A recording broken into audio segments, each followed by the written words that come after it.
I really wanted to showcase what it was like to go through this program, not just as a mother and not just dealing with a toddler in the program, because Sam at the time was a toddler when we were in the program, but also I wanted to explore aspects of my marriage, what it's like to have a food allergy child with your marriage, with your friends, your home life. And to me, being that authentic and that honest and that bearing all of that was the only way that this was going to resonate with people.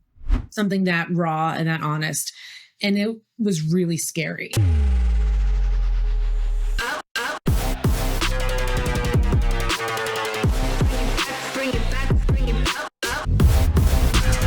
Welcome to The Ownership Game with Gary Montalvo.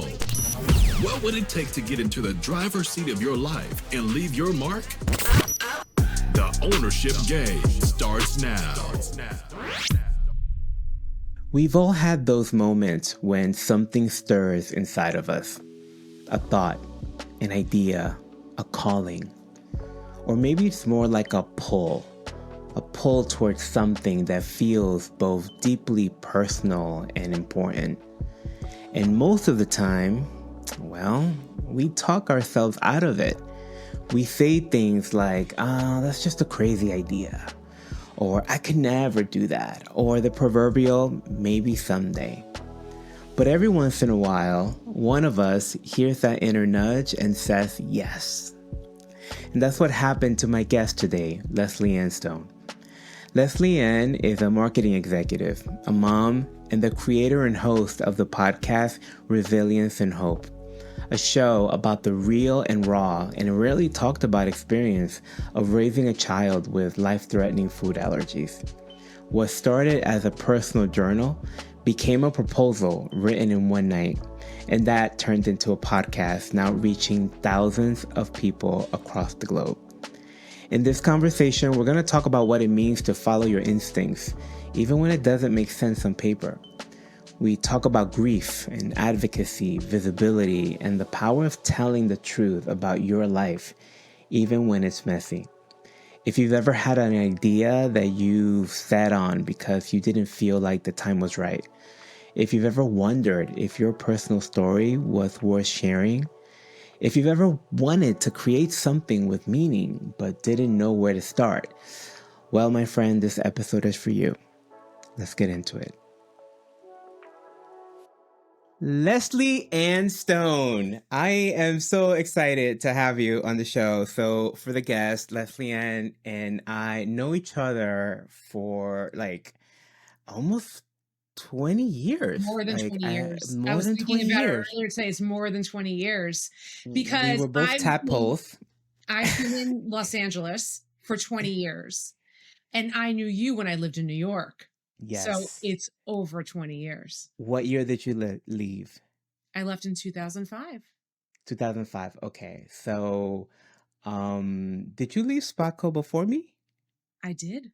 You did. Okay. So then, yeah, I think I left 2006 Spotco. So then, yeah, so we're dating ourselves.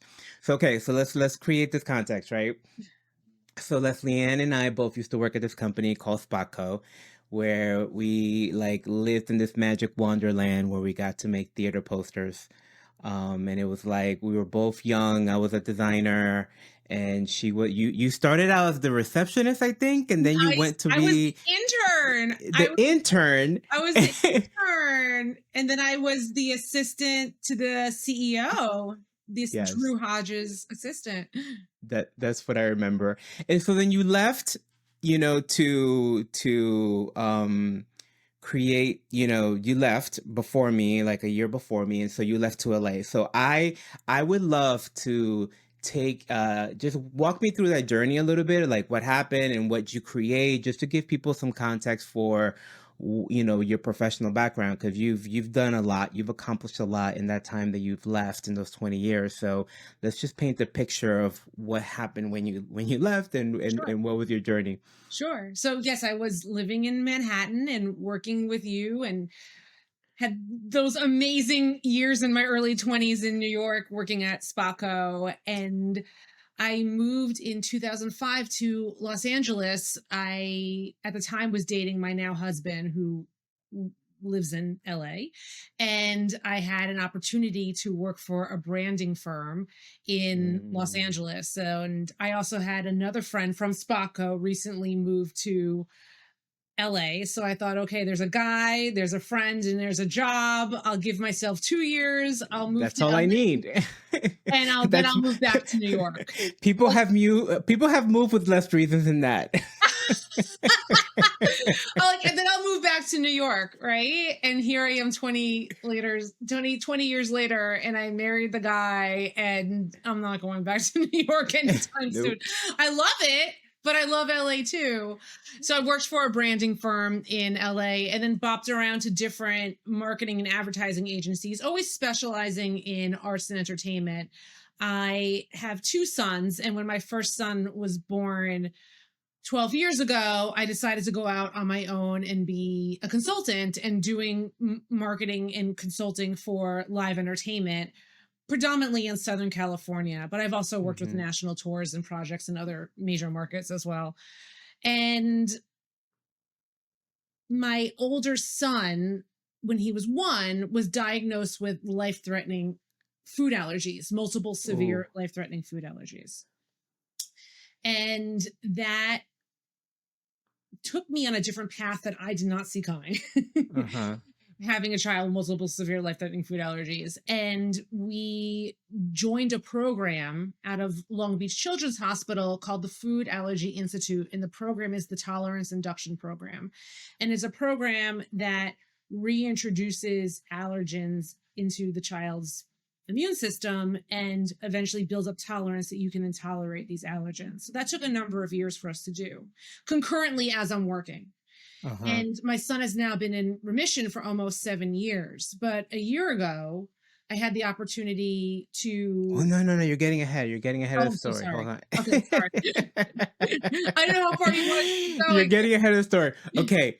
So then you and I saw each other again, like 20 years later. Spotco, that agency that we both worked at, had a reunion. And all these people that, like, from 20 years ago, like this history, like this place actually has had a stellar history in the advertising theater world. So it is kind of cool to be part of that legacy.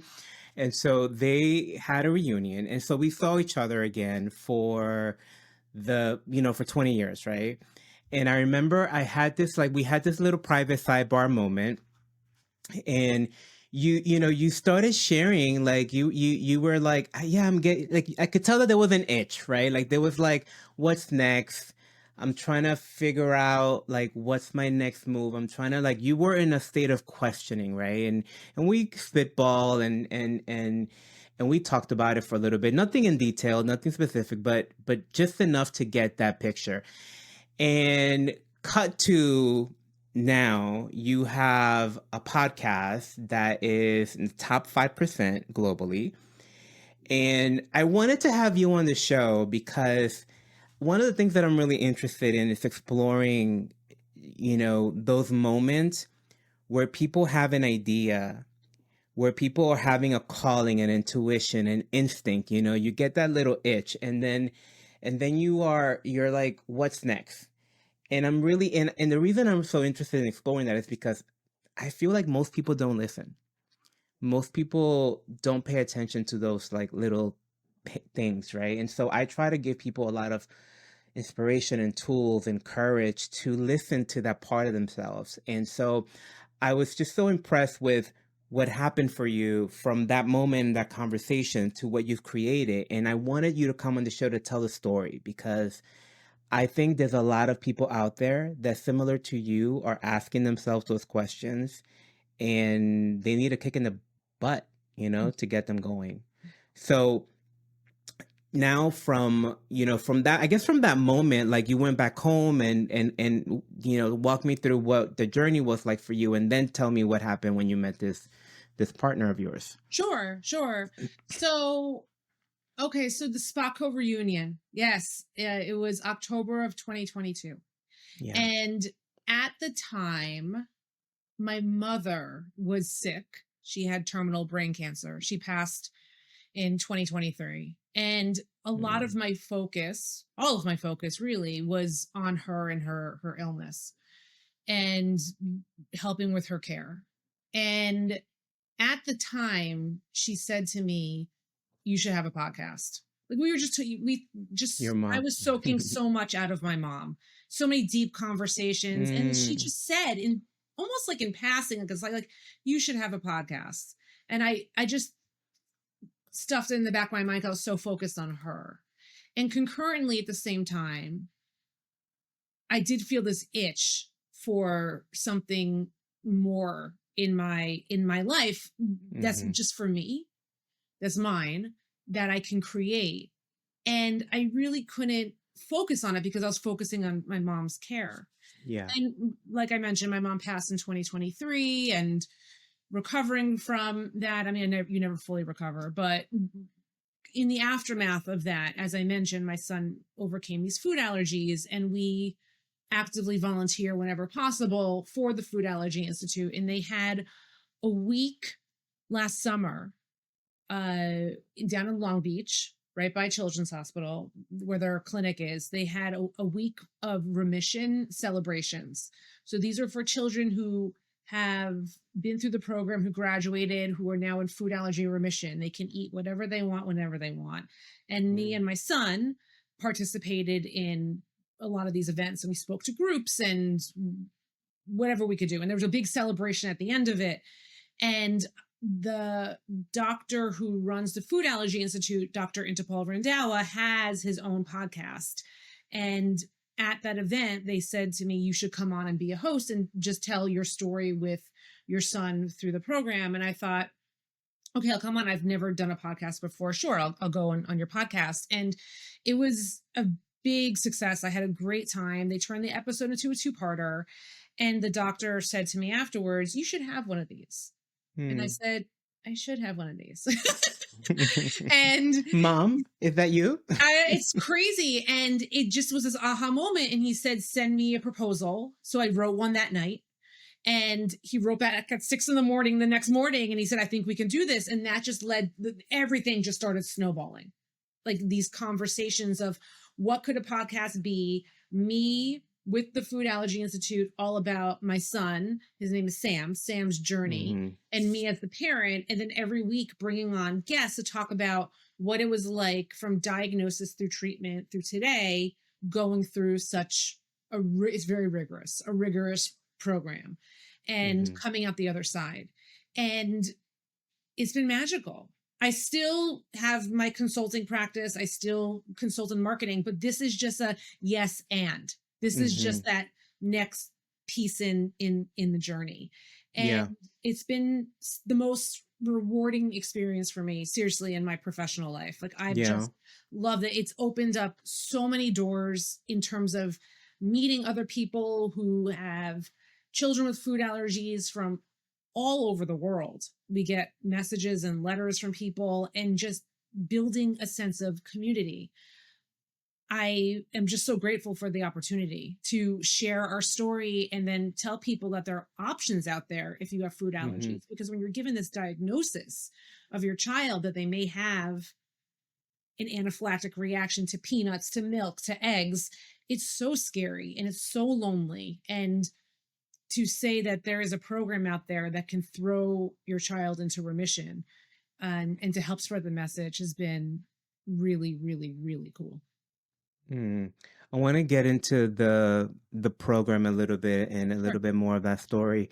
But before I do that, so you just made it seem like the way you're telling a story, you just like took immediate action and wrote that proposal. And was it like, what was that for you? Like, were you like, I'm clear? Were you like terrified when you were about to hit send? Were you like, I'm just wondering what was your mindset when you were doing that? Because it seems like it was such a gut instinct reaction. It's just something I knew I had to do right away.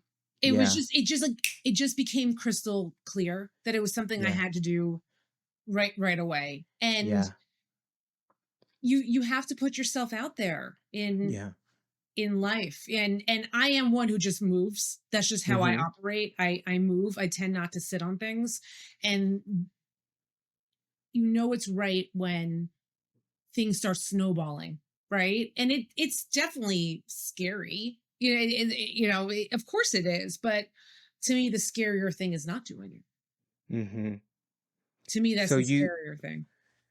So I love this because I've had people on the show who describe that feeling as well, that moment where you just like, you have to take this action, like you have to do this, and it's like there's a trusting of your instincts that has to be really present there in order for you to be able to take that kind of leap.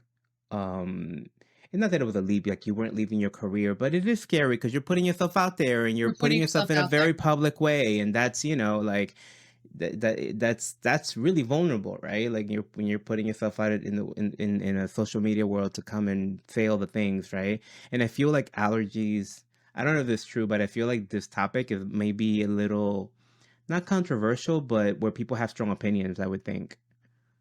Strong It's experiences. people who are not educated in it fully or haven't been a part of the food allergy community. They don't understand.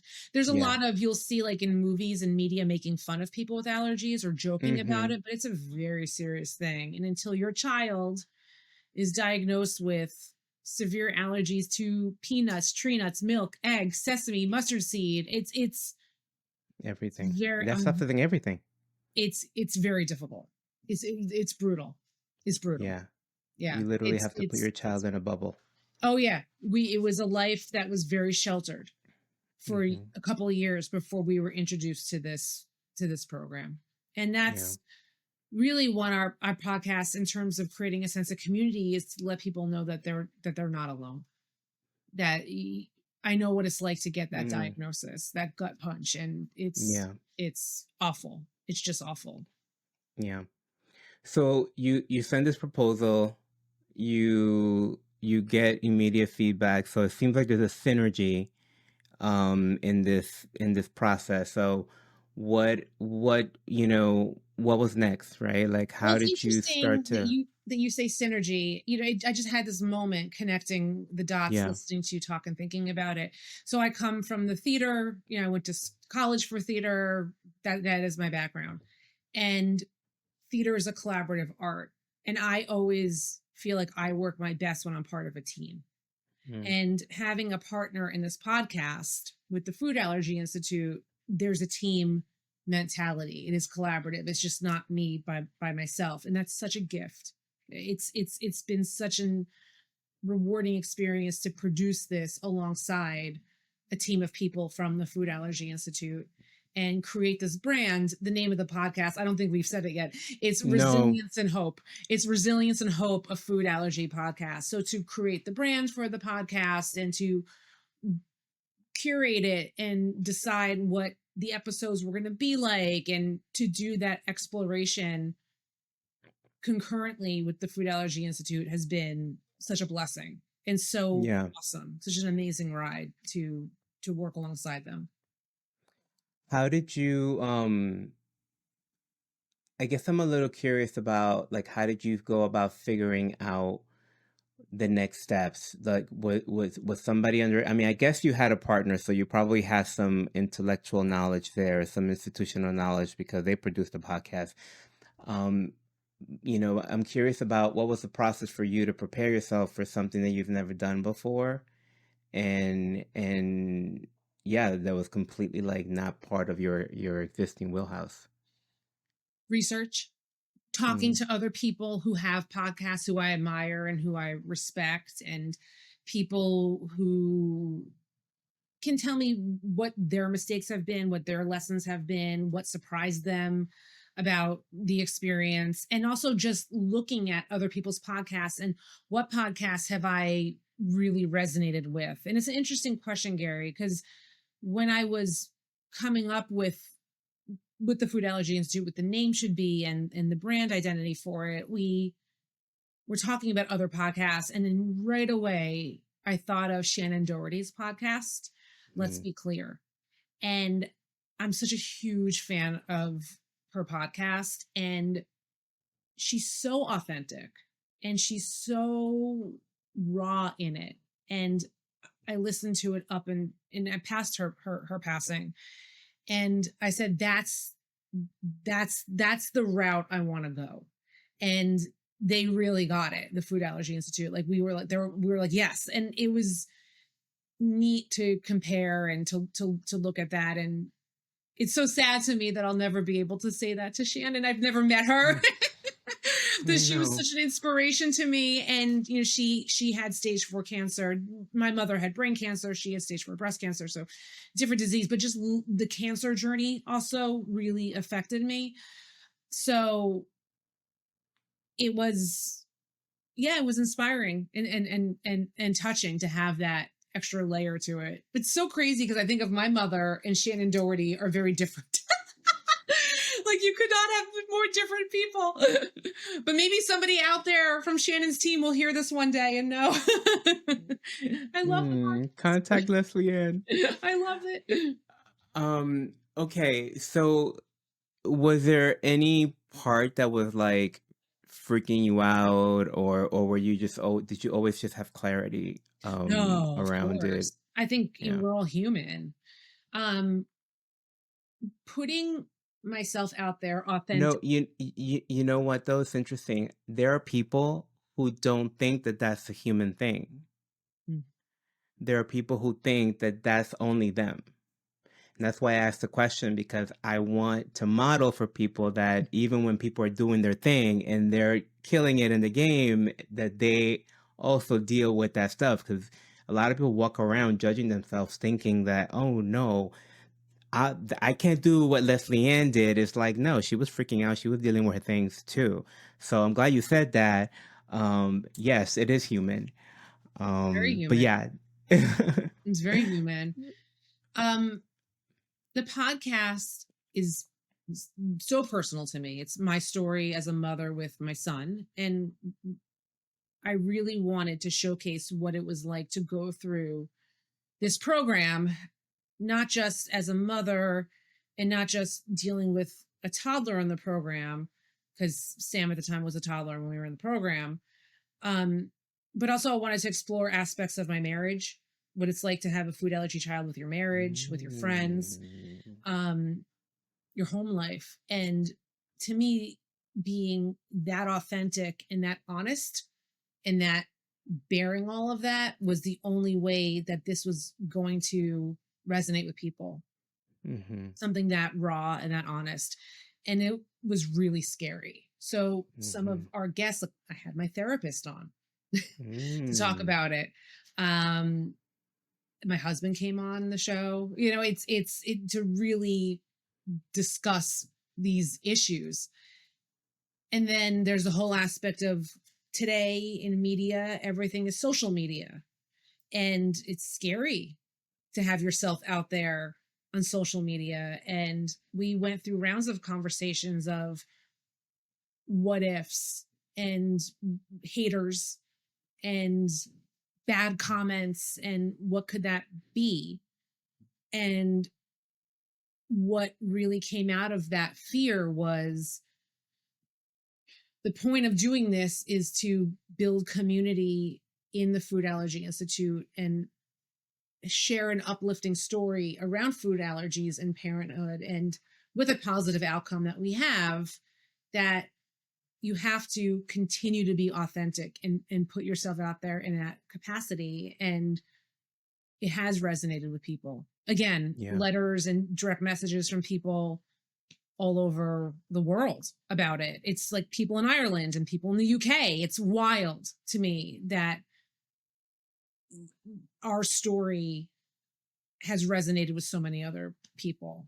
And I remember during that Remission week that inspired all of this, Sam and I were participating for people, parents who were in the program. It was like a Zoom talk that we were leading, and people, was like a Q&A about our experience.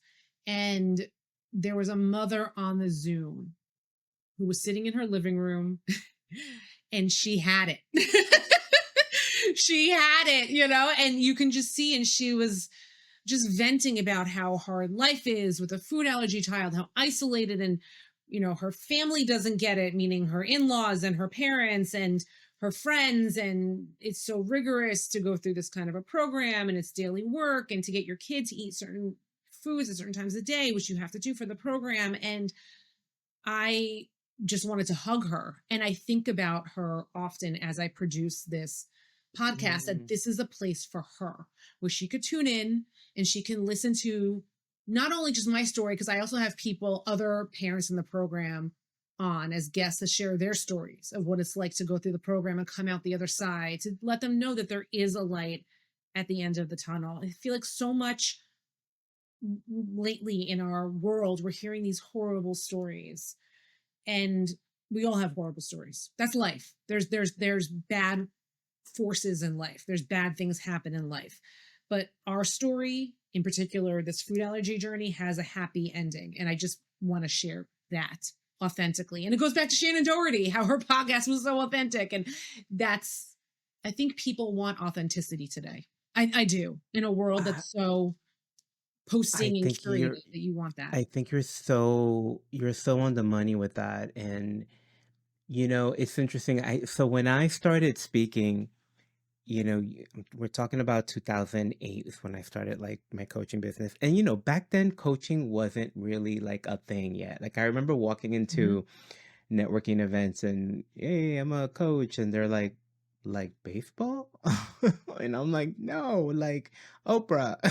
I'm like that stuff. And it wasn't, and I've told the story a bunch of times, but it's such a meaningful story for me. I used to walk on stage and I would start sweating. I would start, I would be so nervous, because it's like, listen, for me to work at Spotco, where we used to work, I used to have a portfolio. I used to have a resume. I had a fancy degree from the School of Visual Arts. I had, people like Gail Anderson signing off on my name, so there was like all this stuff that I had to like back up my status, right? When I became a life coach, it was like I had a business card. That's it. And the business card I designed myself. So it was like nothing to back me up. And so I would remember having to get up on stage and just be so scared, and I would, what started to break that is I would walk up on stage and started to say, hey guys, my name is Gary Montalvo, and I'm really nervous right now. I'm really nervous right now, and I'm gonna start sweating a lot. And so that's why I have this towel with me. But at the time, all the leadership coaches, all the speaking coaches would tell me, don't ever do that. It kills your credibility. And it's just an example. I think that, but when I started to do it, number one, it freed me up. Like that was the only way that I was free on that stage, and I stopped sweating. It was like when I stopped pretending on, exactly. And then, but the other thing that happened was the audience immediately connected with me. Yes. The audience immediately was like, oh, Gary, no, of course you're good. Because who can't relate to that, right? Who can't relate to being on a stage and being scared? And now it's changed a lot. Now I feel like authenticity is almost demanded, like people have a very keen sense of smelling bull, and people crave authenticity. I think even more so after the pandemic. But there's like authenticity, and there's like there's the authenticity that's like, hey, I'm just me, look how positive I am. And then there's the authenticity where it's like, no, here's all of me, the good, the bad, and the ugly, which I still feel that a lot of people don't share. But I think you're right. I think that authenticity right now is like, it's people not only, I think they're demanding it. I think that when they smell something off, they call you on it, and it's part of what fuels cancel culture, because people feel that, well, that apology was inauthentic, it was bull, so no. So I went on a tangent there for a little bit, but I really do think that you're onto something when we're talking about authenticity. It really is key, and it's so on brand for you, because you are like, here's my heart on my sleeve. Like you're just like, for you to be any other way, it would be weird, right? Not like you're a very generous person when it comes to letting people in. Thank you. So it makes perfect sense that you can bring the superpower now to the podcast. Thank you. But that means a lot. Thank you for saying that. It means a lot. Yeah. Thank you. But it was this, I would think the scariest moment was like recording the episode with my therapist, which was one of the tent poles for our first season. I have to have this to really tell the story. It's so crucial to me. And then putting that out there into the world, I was like, and it turns out that episode resonated so much with so many people, and the messages that we received from it, it just told me, okay, just keep going. Just keep going. You're onto something. It was neat. You're onto something. It was very, very, very neat. Yes. Yeah. That's beautiful. So I want to give, well, you tell me in terms of, I want to give you an opportunity to speak on the food allergies. And so I don't know if it's like, I don't know if you want to walk people through the journey of Sure. what the program does, or if there's something else that you want to leave people with in this experience. But I think it's important to, I just think it's important to give you a voice, because I think the work that you're doing is so important, and it's making a difference with so many families. Because I just place myself in the place where that mom would be, and just like, and I can't even imagine like you having a newborn, 1 year old, your first baby, and you're dealing with all of this. It's like, it's gotta be like, holy crap, like, what do I do? Shocking. It's shocking, and there's so much grief in it. There's so much loss in it.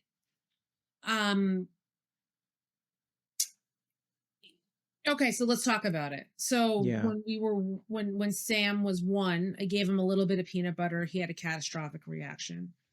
We went to the ER, and they said he's obviously having an allergic reaction to peanut butter, but you need to see a specialist to properly diagnose him. So we went to a local allergist who was referred by a pediatrician and diagnosed Sam with his food allergies. And we were basically told, which is pretty regular protocol, just avoid your food allergies, have an EpiPen, have your Benadryl, but avoid. And we did that. And how do they test for that? That at the time, we're going back. There was a skin test and blood that they did. And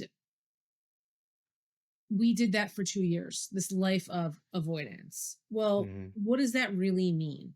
That means essentially wherever you go outside the house, there is a cause for concern. Because again, we're talking tree nut, peanut, milk, egg, sesame seed, mustard seed. Yeah. So restaurants, and if you don't read labels, you got to understand that stuff is in everything. It's in everything. And there's cross-contamination too. Yes. Just because it's not in the ingredients doesn't mean it's processed in a facility. Like the facility, exactly. The facility could have had it, and that's enough, right? Yeah. Yes. So it was really, really hard. And he was of preschool age. So then finding a preschool that would work with us to keep him safe, and setting up protocols in the preschool, because eating is such a big social time. Lunchtime, snack time is a big social development aspect of childhood, early childhood. So to find a preschool that was small and sympathetic and empathetic to what we were going through. And actually our preschool director is one of the guests on the program to just talk about what we did. And our preschool has become, in the San Fernando Valley in Los Angeles, known as a safe haven for food allergy families, because they're so dialed in. And they coincidentally had a number of children in the preschool go through our food allergy program. So it's pretty cool. So 2 years of this, avoiding restaurants, travel was such a stress, because when you get on an airplane, we would only fly certain airlines that didn't serve nuts on the plane. We would call in advance to let them know we're bringing this food allergy child on the plane. We would, just before COVID, wiping everything down, boarding first. We had plane seat covers to go over the plane, so that just in case there was some kind of residue on the seats of some kind of allergen. Gary, I can go on and on and on. I mean, and you have to plan when you leave, like a birthday party. I would bring my safe food with me, my own version of a cupcake that I had a batch in the freezer at all times, would just pop one in my bag, and a change Yeah. of clothes on me in case he came in contact with somebody who had peanut butter. I mean, And I'm just thinking of trying to be trying to get a child to comply to all of this. Like you can't get toddlers to do a lot of things like this, so it's very difficult. that It's has to be incredibly difficult. very difficult, incredibly difficult. So when Sam turned 3, we went back. We would go every year on his birthday to retest his allergies to see if he was outgrowing them, because you would hear these Mhm. like, they're going to outgrow it thing. And the results of these tests were getting more severe. And the doctor said, Wow. don't come back for another 2 years because he's not going to outgrow this. And I lost my mind. I had a complete meltdown, and I said, there has to be something that we can do, because I cannot foresee this life for my child. And at the time, I was almost full term with my second son, pregnant, and like out to here pregnant. And I'm just crying in the doctor's office because it was, he was 3, kindergarten is on the horizon when you're 5. And I didn't see this life for him. And there had to be something that we could do. And he said that there was a doctor out of Long Beach Children's Hospital that was developing this protocol, and we should call for information, research it and call for information. And I was like out to here pregnant. I was working at the time, doing my marketing business. And I made my Yeah. husband call. I said, I can't get info. So he calls and he said, there's a wait list. We're going to be on the wait list. And I was like, it didn't even occur to me that there could be a wait list, and the program was small at the time. At the time, it was Dr. Randhawa, who started the Food Allergy Institute and founded the Tolerance Induction Program. He had a medical associate and a receptionist. Now the organization has 300 people. Oh wow. Okay. So in 10 years, it's right. Wow. Yeah. So we're on a wait list, and 9 months later, we get the phone call that it's our turn. And they just so happened that weekend, they called us. They said, we're having a prospective event for prospective families. If you want to come to the hospital and meet other families who've been through the program, learn about the protocol. And it was like a whole morning event. The doctor spoke, we met other people. They explained what the protocol is and what this program is. And my husband and I left in tears, because finally there was an answer to our prayers, and Sam was Mhm. next. We were the next in line. And we started that week. I think the seminar was on like a Sunday morning, and we started on a Tuesday. Like, it was just this magical. I still get emotional thinking about it. Mm. It was 2 years, the program. We also learned in the program that he was suffering from 13 different environmental allergies. He always had like a cold. We thought it was just preschool, because kids get sick, and it's like a petri. Yeah, yeah, in yeah. preschool. It was his environmental allergies. So they treated those concurrently. And within 2 years, he was thrown into remission. So the idea is they do all of this testing. They do blood, they do skin, they do patch, and there are hundreds of data points and biomarkers that come from this research, from this lab panel that they do. And it's all in-house. They own their own lab. And from there, they do an analysis, and they can pump out a plan via AI that will show you how to reintroduce through proteins allergens to then overcome all of your allergies. So everyone's plan is different. This is not a Mhm. pill. This is not a one size fits all. It's precision medicine. So Sam's plan is different from the next person and from the next person. I'm not a doctor. I don't have a medical background, so I can't go into all the details of it. But we started with Sam's first tree nut allergen. And basically what happens is they give you a very specific dosage of that allergen in the office to make sure that you can tolerate it, which Sam did. And then from there, you go home for the next 6 to 8 weeks. You eat that allergen every day in a certain quantity, and you updose it every week. Then 6 to 8 weeks, you go back down to Long Beach at the Food Allergy Institute. You challenge it. So you eat a large amount of it. Again, it's very prescribed. You pass that food challenge, you move on to the next nut or the next food. And you keep doing Mhm. that until you reach your most allergic food, which for Sam was peanut, and then your body is thrown into remission. So that's our, and in a nutshell, that's that's our story. But as you're doing this program every 2 months, when you're starting to tackle the next allergen, you still have to eat the old allergen. And there's some other foods that they prescribe that have similar plant proteins to help build up your immune system and build up tolerance. So there's multiple foods throughout the day in very specific quantities that your child has to eat, and that is hard.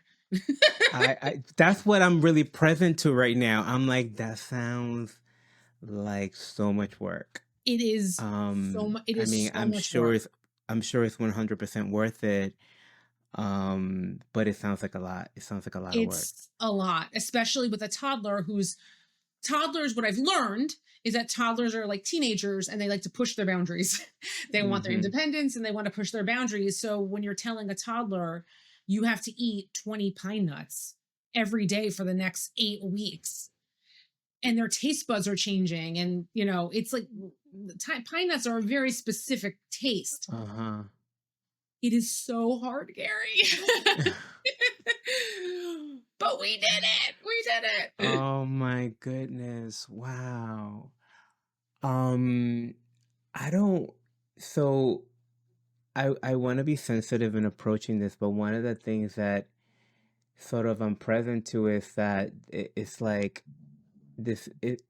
how this may not be accessible to everyone, right? Because I'm sure, like, does insurance cover this? It probably doesn't. Yes. It does. Yes. So wow. Yes. So the program insurance for us, we were in network, and it was covered. If right now they have an office, their headquarters are based in Long Beach, California. They do have a satellite in San Diego, and very soon they're going to be opening another location on the West Coast. And their goal is to make this on the West Coast or on the East Coast? On the West Coast. And in time, the goal is to have this, on the East Coast too. People currently are flying in from all over the world. For this program, and people from Australia. I mean, it's wild, the people who are coming in. I have a very dear friend. She was on the podcast. She flew in from Michigan for her 3 kids.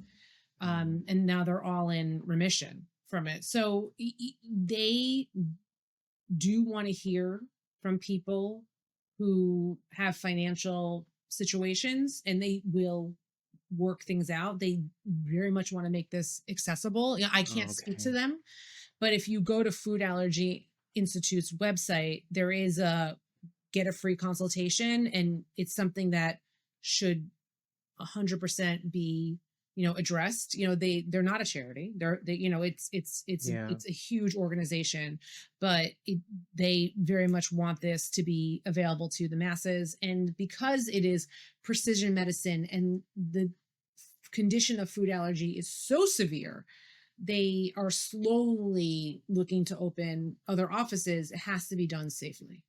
So that is part of that. But anyone out there listening who has any interest, I always tell everyone, just call and get all the information. They will give you insurance codes, so you can call your insurance company and find out exactly what is out of pocket, what is your co-insurance, what is your copay, so you know everything in advance. It's not something that is difficult to do. You just have to want to commit to doing it, because the science behind the program, it's very strict.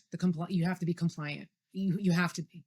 So you have to commit to wanting to do this. And there are no other programs like this in the world. There's other trials, and there's other different types of therapies, but they all lead to a road, my understanding, it leads to a road of avoidance. But this program, when you come to the end, you don't have to avoid your allergens anymore. Like Sam ate peanut butter on toast this morning for breakfast.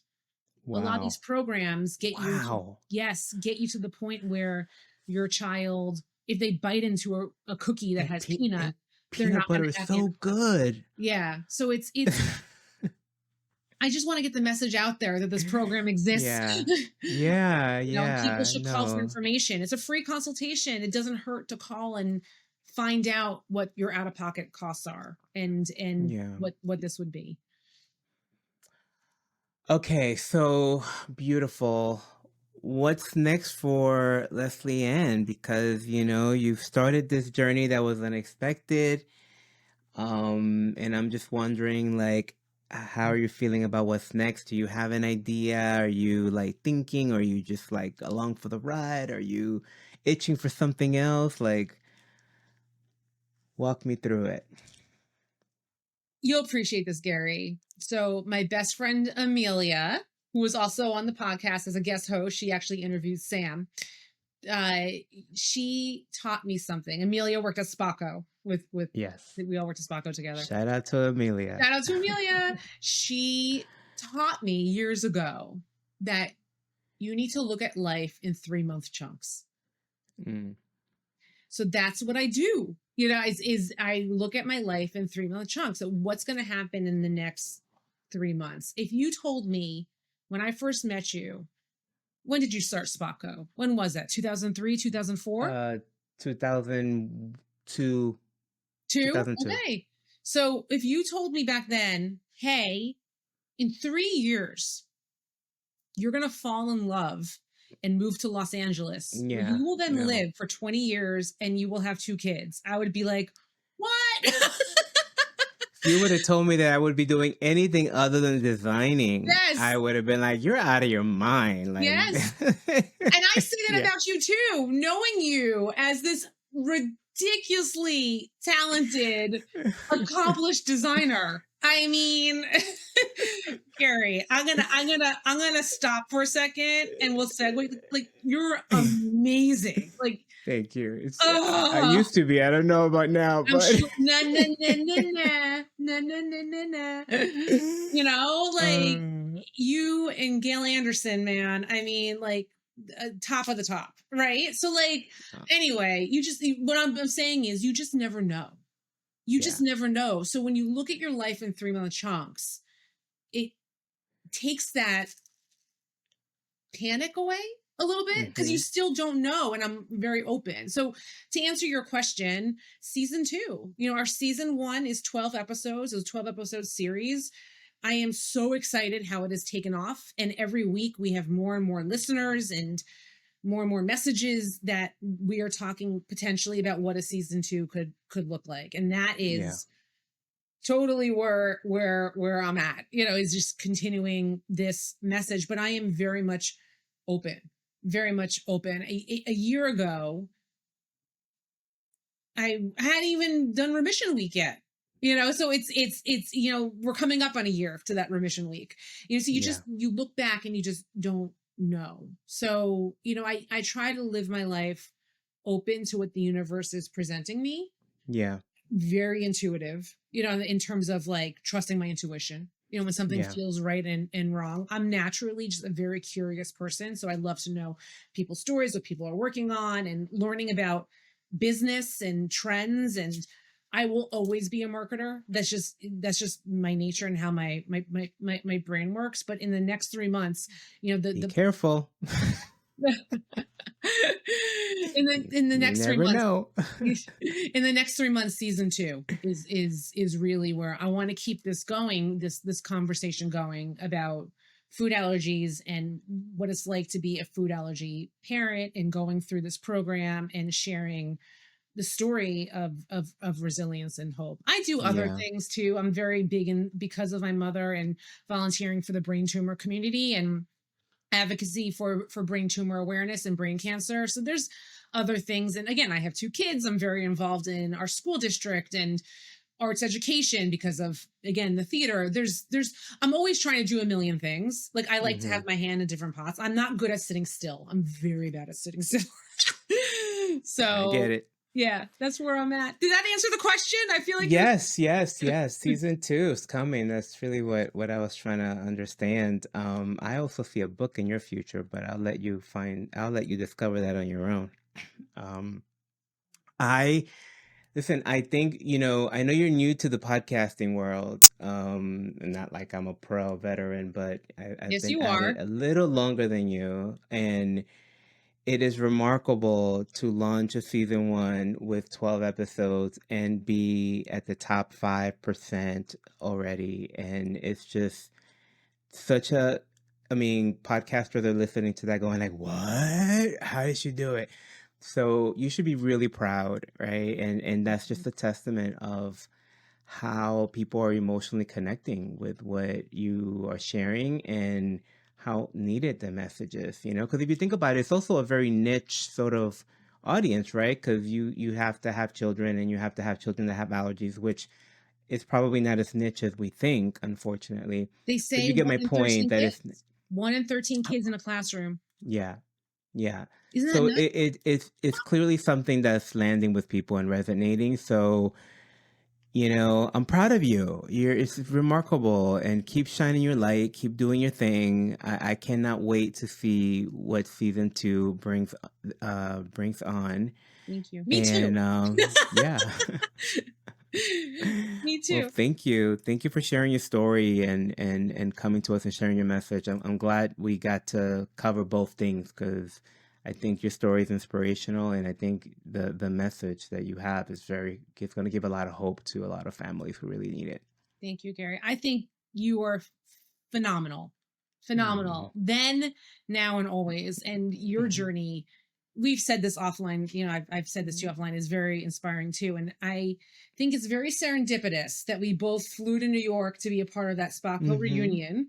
It's like an alumni club, right? Like, it's like what you said, everybody came in from all different parts of the country to this event in New York, and that we connected in the corner of that bar that night. And I very vividly remember it. It's remarkable too. I had a number of very meaningful conversations that night with specific people that I didn't expect to have that. And you were one of those, and I'm very grateful for that conversation. I draw on it often. It's something that I haven't forgotten, and I'm so appreciative and grateful to you to have me on this podcast. Thank you. I'm honored. My pleasure. Hope it's not the last time. Yeah, you did. All right, my love. Big hug. Thank you, Gary. Thank you. There's something really powerful about hearing someone say yes to their own story. Not when it's perfect, not when it's fully figured out, but when it's honest, when it's needed, when it's time. That's my biggest takeaway from this conversation with Lesley-Anne. Not just that she launched a successful podcast, but that she followed an instinct that didn't make logical sense, but made soul sense.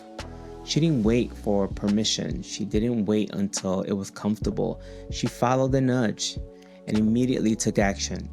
And in doing so, she created something that's now giving voice and hope to millions of families across the globe. But maybe even more powerful than that, she created a new version of herself. A Lesley-Anne who's taking new risks, expanding, stepping into new dimensions as a leader, as a mom, a wife. There's so many possibilities that are unfurling for her right now that just weren't even in the cards a year ago. And none of it would have been possible if she didn't listen to the nudge. So, if there's something pulling at you, maybe it's just an idea that you need to map out, or maybe you already have the plan in your head. Whatever it is, this is your sign. Start. Start where you are. Start messy. Start scared. Just start. Because when you do, you free yourself to discover what's possible for you and for everyone around you. I want to give a massive, massive thanks to Lesley-Anne for her courage and vulnerability, and for reminding us all that sometimes our most personal stories are often the ones that need to be told the most. As always, keep trusting the nudge, keep speaking your truth, and keep playing the ownership game. We'll see you next week. Thanks for listening to this episode of The Ownership Game with your host, Gary Montalvo. Make sure to like and comment on your favorite podcast platform, as well as subscribe so that you never miss an episode.